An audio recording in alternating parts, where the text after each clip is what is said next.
We hit this spot. Andrew turned and looked at me and he just said, I don't think I have compassion anymore.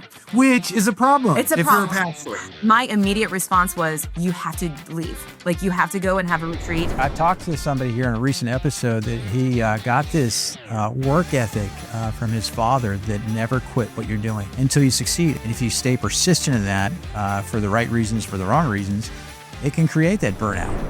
I was doing everything I could to be a positive influence, but I was met with resistance around every corner.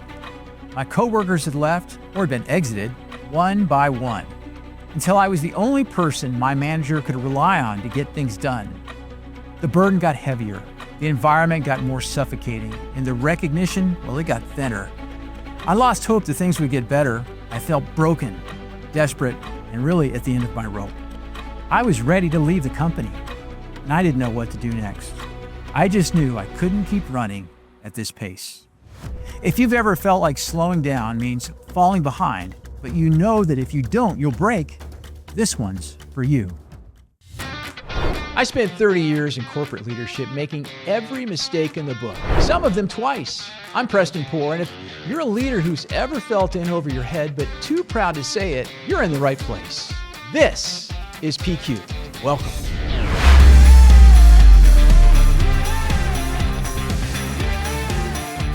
Quick recap. Episode 6 was about the activity trap, being the busiest person in the building and the least effective leader on the floor. Learning that nothing is a priority if everything is a priority, and that empowering your team is the ultimate progress multiplier. Last episode, we talked about cutting through the noise, prioritizing, making real progress. But here's the tension that shows up once you start moving. You get afraid to stop. Because the moment you slow down, the voice kicks in. Someone else is gaining on you. If you rest, you'll fall behind. If you pause, you lose everything you've built. And that voice will run you into the ground if you let it. And I let it. Episode 7, Speed versus Sustainability, Burnout. Every leader has a pace, and most of us set ours way too fast. Not because we don't know better, because we're afraid of what happens when we slow down. We see the leader next to us grinding. We see the promotion going to the person who's always on. We tell ourselves rest is for people who aren't serious. So we keep going, past exhaustion, past our health, past people who need us present, not productive. Speed asks, am I keeping up? Sustainability asks, can I keep this up? And the most leaders never ask the second question until the answer is already no. Burnout doesn't happen all at once. It's a slow leak. You don't notice it until you're flat. And by then, you've already driven past every exit ramp. Looking back on how I managed my pace and my limits, I exercised some poor judgment. I used to brag about how little sleep I got. 4 hours, 5 if it was a good night. It wasn't an accomplishment, it was a warning label. I just didn't read it. Turns out my body had been reading it for years. It just waited until I stopped to hand me the bill. I stopped exercising, stopped eating right, stopped being present at home. I was running so fast to keep up at work, I was falling behind everywhere else.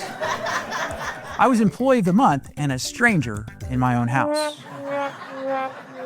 Someone asked me, "How are you doing?" I said, "Surviving." They laughed. I wasn't joking.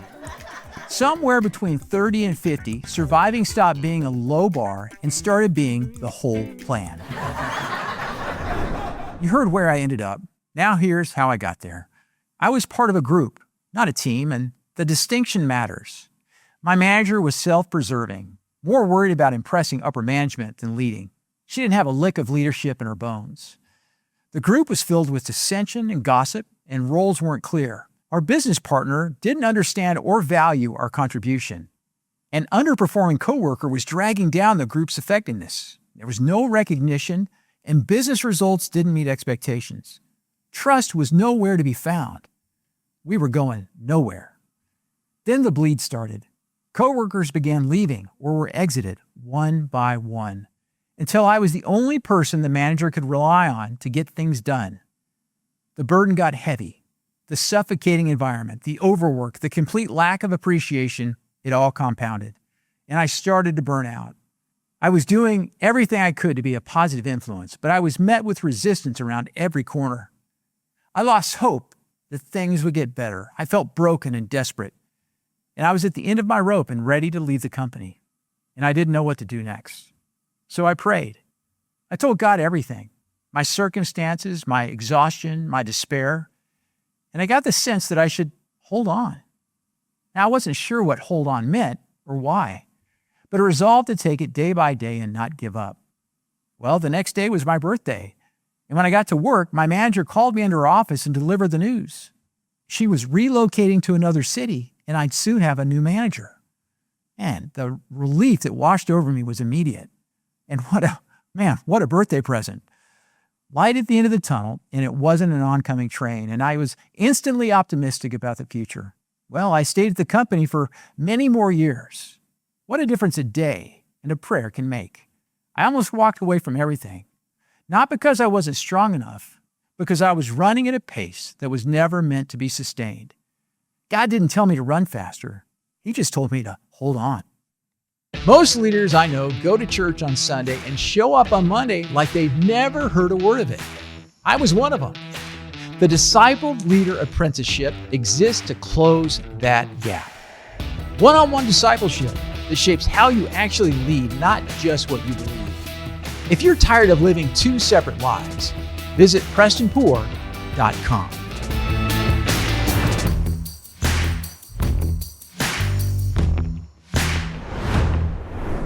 All right. Hey, I've got Andrew and Sarah Beard in the house in P-Cube. So excited to have them here. Welcome.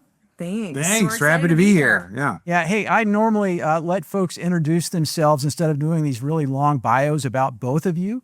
Yeah. So I just want to hand it over to you. And maybe, Andrew, you start, just introduce yourself. And then, Sarah, however you guys want to do, that'd be great. You don't want to read the bio I sent you? That was part of my expectations that you read that. All those. I had to cut 20 minutes off the podcast. Yeah. And so we had to shorten it. Good. Yeah. My name is Andrew Beard. I am the pastor and lead the chapel at Seaside in lovely Seaside, Florida, a small little beach community between Destin and Panama City. But I didn't grow up here. I grew up in Missouri, a suburb of Kansas City, and met Sarah in Springfield, Missouri, where we went to college. And both of us had felt a call to ministry and jumped in to working in ministry shortly after we got married. We were both serving, but we jumped into it in kind of a full-time capacity and been doing that for the last 20 years, for about 5 years in Kansas City area, 10 years in the Dallas area, and then we've been here for 6 years. We got 2 boys, they're young teenagers, and we're just kind of blowing and going in lots of different directions in the season of our life. Yeah, That's awesome. right now is really fun. We, for me, I also have done the exact same thing that Andrew has done for the last 20 years. This year, we're celebrating 21 years of marriage, which is great. And our kids are 12 and 13, about to be 13 and 14. And then I also work at the chapel. I lead. I like to say I do everything that Andrew does not do. That's probably true. That's probably true. So anything that is off the Sunday morning preaching schedule, I'm kind of behind that. And so I do a little bit of all of the things. And so we've been down here for 6 years. And this is a smaller church, but it's a huge reach. So I will say about us is we care a lot about the comings and goings of what happens in our town. And a lot of people don't have to worry about that, I think. And so we kind of have this unique perspective in life, but we work together full time and have in this capacity for 18 of the 21 years of our marriage. Wow. And so that's also been a really fun. Yeah. And we part of us. look very young and youthful and spry, because the first 5+ years we were working exclusively with kind of youth and college, and then we transitioned to working Just with college. exclusively with college students, and then kind of a larger reach across our church in Dallas. And then since here, we've been working with people who are on vacation. So, we look like we're vacation people all the time. Yeah, that's great. I love it. And Carla, my wife, and I just enjoy coming to visit the chapel at Seaside when we're there to experience the service that you put on. Yeah. And not only that, I think they also, I'll do Bible studies on Wednesday mornings, and Tuesday, the prayer time. And so what a great ministry for all the people that come and go. For vacation there. And so a plug up for y'all, if you're listening, you have a chance to, and you're down on the 30A area, I would encourage you to visit. Hey, but let's jump into the discussion questions real quick about burnout today. And this question of, I'm running so fast. And I really want to dig into this a little bit because your partnership over these, working together for 18 years, being in the ministry for 21, and everything you had to have experienced some times where you're like, oh my gosh, I'm exhausted, I'm worn out. So Andrew, I want to throw the first question to you. When did you first know that the pace that you were in wasn't sustainable? And what did it actually take for you to finally admit it, to finally just stop and say, wait a second, this pace is going too much for me? Yeah, that's a good question. Yeah, when Sarah and I first kind of were drawn to one another and started dating and started doing ministry stuff together, like we're kind of dreamers and builders, and we're thinking, this is fun, we should do this. And then many times those things have grown, which is awesome. But when growing things happen, you continue to have to keep throwing more fuel on the fire to keep it going. And so all the way from when we first started in full-time ministry together in Kansas City through our time in Dallas, we just kept, taking on more, creating more, doing more projects. And in 2018, we had done this massive renovation of a college ministry facility. It had taken everything, our blood, sweat, and tears and all of this stuff for this. And we opened it up in January of 2019, and we were so excited. This is going to be it. Now we can rest. We can plant our feet. We can just keep doing, the program. And then we realize we've got to fund this thing. Yeah, and we need to fill this with college students. Yeah. And so we would pick up our kids from school and take them over to the college facility and meet with college students and do worship gatherings, and then finally get home at 10 p.m. and put our kids to bed. And the next morning, do the same thing. We're getting up early, meeting with college students, doing church work and all this stuff over and over and over again. Yeah, and I would say in this time in our lives, we're not just running our ministry, but we're a part of a bigger ministry that also has meetings and people that we have to answer to. And then we've got a whole team of people that are underneath us that we're leading. And then we've got all of our volunteers that we have to schedule and then meet with them and make sure that they're healthy. So we had created this rhythm of sort of everything depends on us, and we still have to answer to big, the big church. And so, And I think that the truth is we didn't really know that we were doing an unsustainable pace, or we didn't really know that we were close to burnout until March 2020. We all kind of paused and we all had an opportunity to go, what am I doing with my life? And I remember in March, we were having a conversation right as the world was starting to shut down, where we were like, can we keep this up? Can we keep doing this? And then, of course, when the world paused, it caused us to go, no, we can't. We can't keep doing this. And I'll say, Preston, too, a really important thing for us is our family.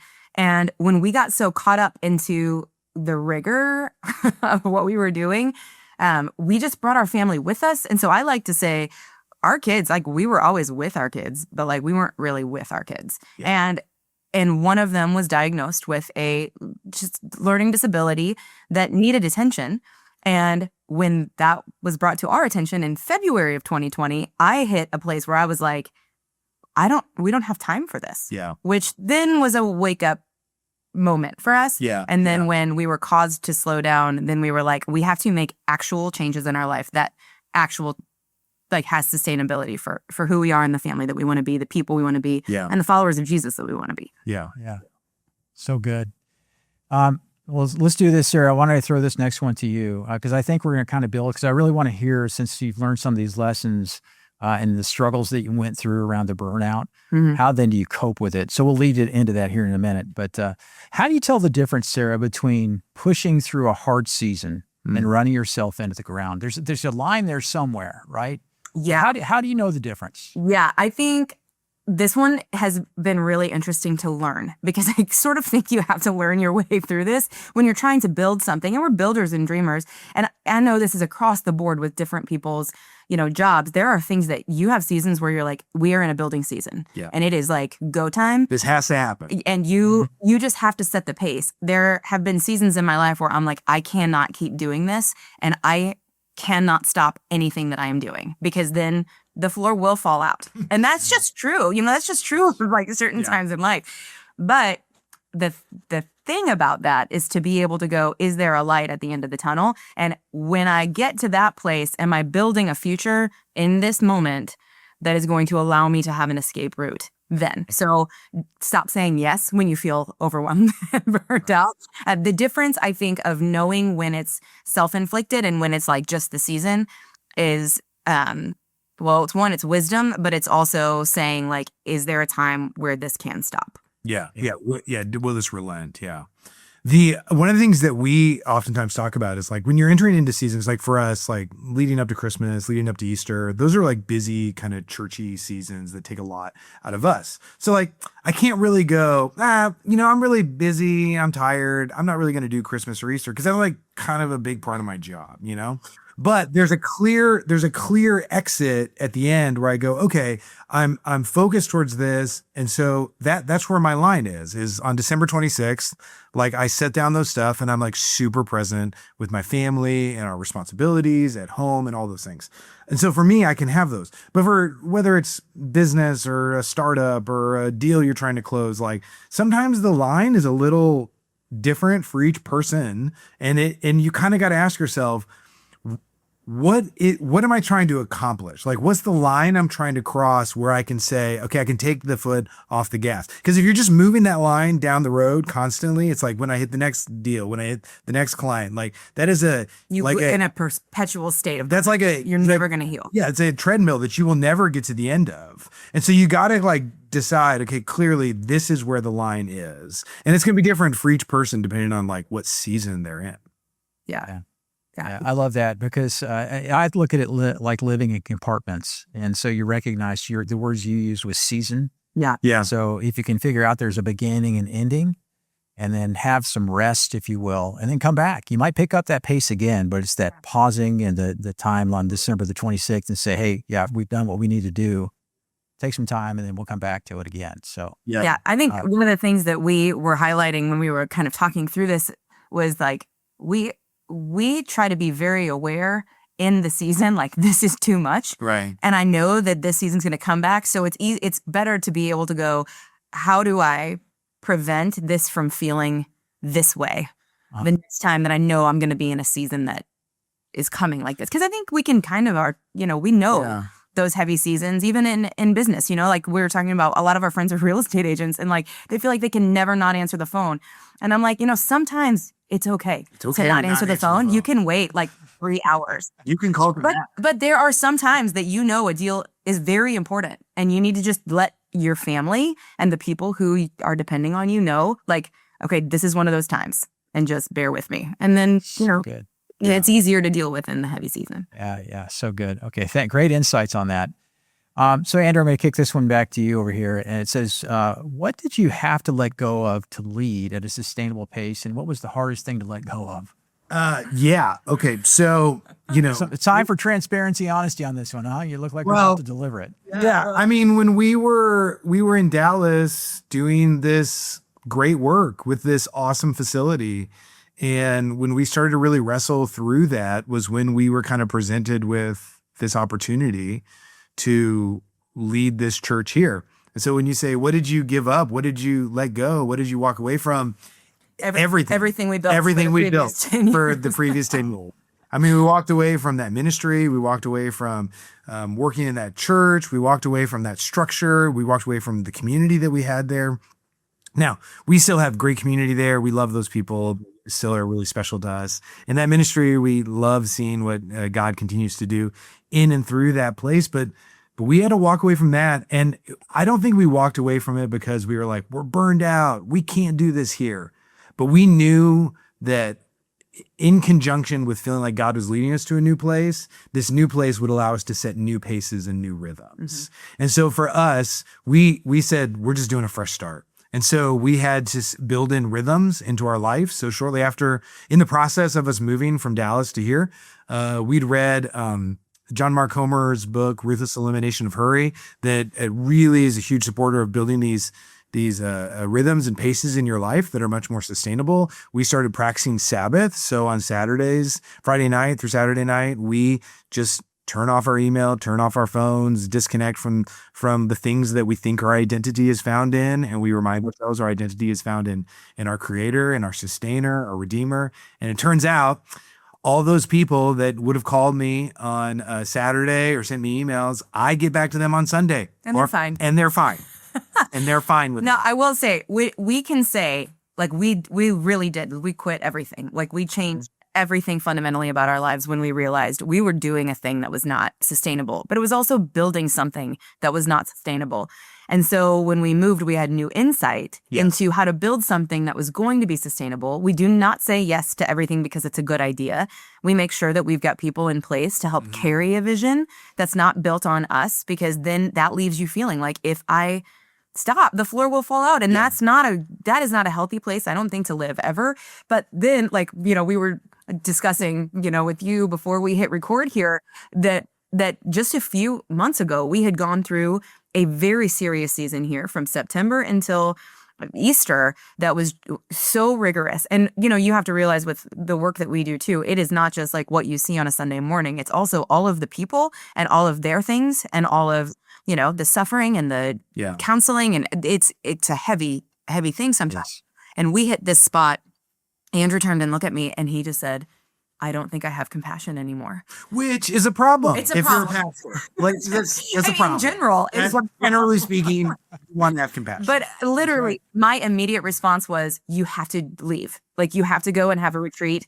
And, God is so kind. That night, we got an email from somebody who said, hey, there's some spots at this retreat center. Do you want it? I literally, that day, was like, sign up. Don't even ask any questions. Just go. You need to go and you need to regroup. Now, I will say this. I think the thing that is at risk every time that you hit burnout, like, what are you giving up? You are giving up pride, and you are also giving up some measure of success. Mm-hmm. That could be financial. That could be other people's opinions of you. Yeah. But I'm going to say all of that kind of falls into this pride basket. And we have to ask the question always, what is the greater loss? Yeah. What is the greater loss? Yeah, and when you ask yourself what is the greater loss, when you can center yourself on your identity of like who you are, that loss becomes a lot easier to answer. So if you think my success is based on having, X amount of zeros in my bank account or a certain amount of closed deals or whatever, that's what you're building your whole framework around, of like your goals and who you see yourself to be and all those things. And so you're going to work tirelessly till you reach that. But if you decide your success is, I want to have a thriving, meaningful relationship with my family.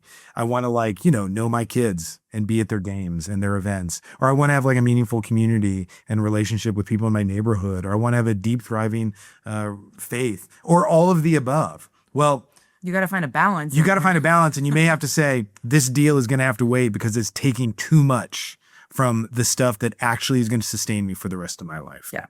So good. I one thing I want to call out, I think that's important for the listeners to hear, is that sometimes you run into these situations like y'all did. It's okay to walk away and quit. Yeah. Isn't it?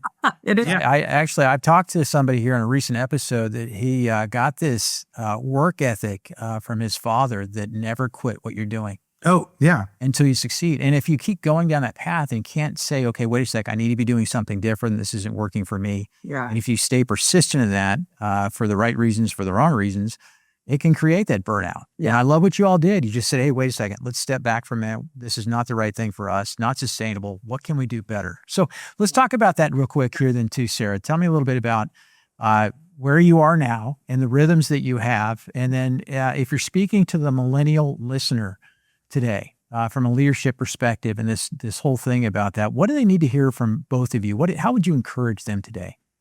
Yeah, I actually heard recently somebody say, don't build a life you want to escape from. Mm-hmm. And I was like, that's wise. Those are wise words. And so for us, when we moved and we were like, we have an opportunity here. Listen, being builders and visionaries, you just kind of want to go, ooh, we could do this. Let's do it. And that's the first thing. But then you always have to ask your next question, which to me is, to what end? What is the end goal of this? Why is this so important right now? What am I actually trying to achieve, and how is it going to actually benefit the the world. But we always say the glory of God and good of others, right? Like, Right. so what is that how is this gonna fall into that category? And so creating rhythms for us is like, there are things in the morning, the very first thing we do, we sleep away from our phones. Our phones have a drawer.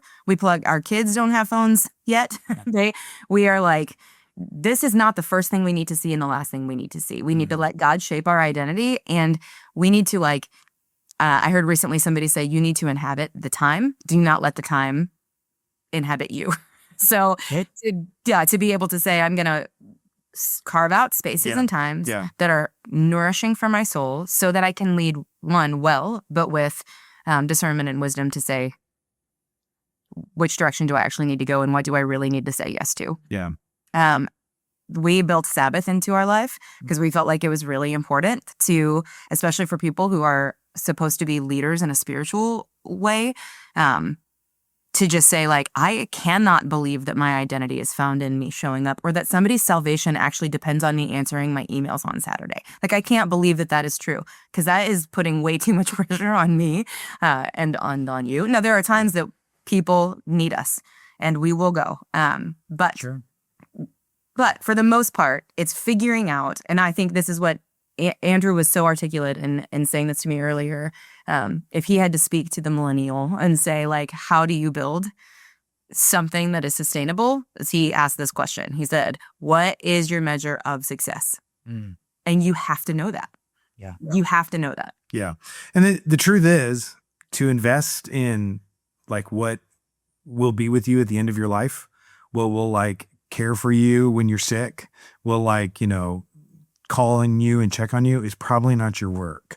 It's probably not your accomplishments. It's your relationships. It's your family. It's your spouse. It's significant others. It's all of those things. And so if you're choosing to exclusively invest in the things that burn you out, and you are wildly successful in business, but you lose all your family or your relationships or even your faith in the process, you did not win. You did not win at that thing. You may have like closed the deal, but you did not win. A buddy of ours who is a writer and speaker and had done a lot of great work about a decade or so ago, chose to actually tap the brakes when his kids were little. And he said, I'm going to kind of hold back. And I'm going to be investing in my family. And he watched other people that were in his same realm pass him. And there was a lot of questioning of like, oh man, did I miss out? And guess what? Now he's back and he's doing the things he loves. And he has a decade that he was so dialed into his family that he was able to be like really present for them. And it is okay. It is okay if he's not the number one selling, author or speaker or things like that. It is okay because he has a great family that loves him, that he was present for, and he did not burn out. No, that's so good. I'd share with you real quick, and this is a little bit of burnout because I share a story earlier in this podcast, the episode about the time that I did burn out. But I did make those decisions along my career where I decided not to on Saturday morning, and I love golf, but I decided not to go play golf on Saturday. I wanted to be at the t-ball games or the basketball games and cheerleading or whatever it was. I wanted to be home at night for dinner and be around my kids. And so, but that also had a cost that you all just mentioned. Yeah. And because, and there are many reasons I wasn't ever a vice president at Coca-Cola, but we'll blame it on this. Just kidding. We will, it was the fact that I wasn't willing to, at some point I made a decision and said, hey, I'm not going to burn out. I'm not going to lean in too far on this. And I don't want to sell my soul. For the company, if you will. And I think that paid. I've got a 33-year-old daughter and a 30-year-old son that I'm friends with now. Yeah. I love to be around. So a bride that I adore. And things weren't always easy, but you just make those decisions through life. And I think that's one that benefited me for sure. Yeah.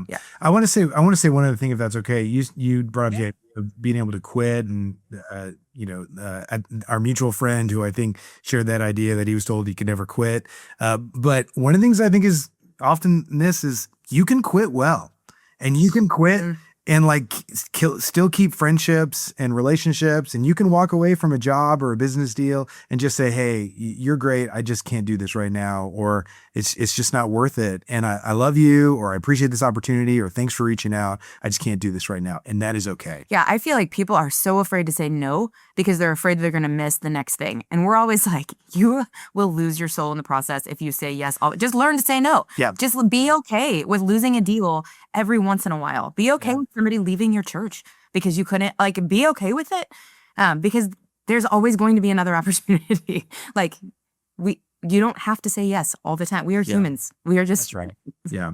So Yeah, so good. Hey, you guys, the great discussion today. Man, I tell you what, the listeners, if you're listening today to Andrew and Sarah and their thoughts on the burnout, the sustainability, them sharing their story with us today, so much wisdom in there and so much to think through. And if you can just take a couple nuggets out of what they said and not burn out and listen to their example, you're going to benefit greatly. So Andrew and Sarah, thanks for being on P-Cube. Greatly appreciate it. yes. yeah, Appreciate yeah, it. grateful for the opportunity. Andrew, Sarah, thanks so much for joining us on P-Cubed. And here's what keeps coming back to me as I listen to you. The leaders who burn out aren't the ones who care too little. They're the ones who never learn to stop. And there's a story in Scripture about exactly that. You know, there's a moment in 1 Kings 19 that I keep coming back to. Elijah had just done the impossible. He stood on Mount Carmel against 450 prophets of Baal. He called fire down from heaven and he won. By any measure, he was at the peak of his leadership. And the very next day, he ran for his life. Jezebel threatened to kill him. And this man, the same man who just stared down 450 false prophets, ran into the wilderness and sat under a tree and said, I've had enough. I've had enough, Lord. Take my life. That's burnout. Not from failure, from success at an unsustainable pace. And here's what God did. He didn't lecture Elijah. He didn't say, get up, you just won on Mount Carmel. What's wrong with you? He didn't give him a pep talk. He let him sleep. Then he sent an angel with bread and water. Get up and eat. Elijah ate and lay down again. The angel came back a second time. Get up and eat, for the journey is too much for you. God's answer to Elijah's burnout wasn't a strategy. It wasn't a priority grid. It wasn't a motivational speech. It was rest and food and the words, the journey is too much for you. That might be the most compassionate sentence in Scripture for the leader who's running on empty. If you're at the end of your rope today, running scared and running on empty, ready to quit, God's not asking you to run faster. He's asking you to sit down, eat, and let Him handle what's next. The journey is too much for you. And that's not weakness. That's the truth that sets you free. So what do we do with all this? I'm not going to let you sit in the tension. Here are 3 things that I wish someone had said to me before I ran myself into the ground and came one bad day away from walking out. Number 1, rest is not retreat. I spent years believing that slowing down meant falling behind. It doesn't. It means you'll still be standing when the leaders who refuse to stop are carried off the field. Rest is a discipline, not a luxury. The leader who builds recovery into the rhythm isn't weak. They're wise. And they'll outlast everyone who thinks sleep is optional. Number 2, your pace is not your identity. I wore busy and exhausted like they were titles on my business card. They weren't accomplishments, they were symptoms. When your pace becomes your personality, you've lost something that you can't get back with a promotion. Check yourself. If the only version of you that shows up is the tired one, something needs to change.